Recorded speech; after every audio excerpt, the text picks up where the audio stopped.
When you're thinking about where you can go next with Session Horns Pro, the number one thing I can think of is practice.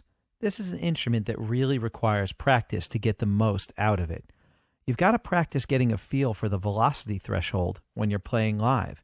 If you're trying to use those velocity switches to their most effective level, you really have to have a good sense of the keyboard you're using and how to play 116 or 114 or 110 to really understand that MIDI velocity and how it feels under your fingers.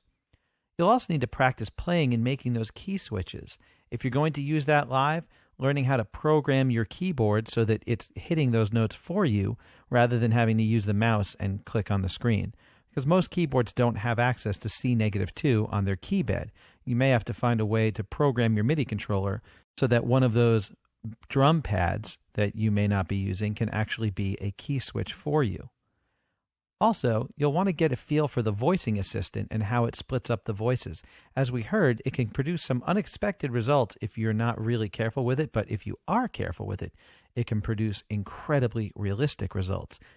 So all of these things require practice, and with this specific instrument, it's not like a synth that will just load it up and use the presets, and I suppose you can do that, but you won't get the most out of it. You'll get the most out of this instrument if you really, really dig into it, practice it, and you're able to switch between those articulations quickly and seamlessly.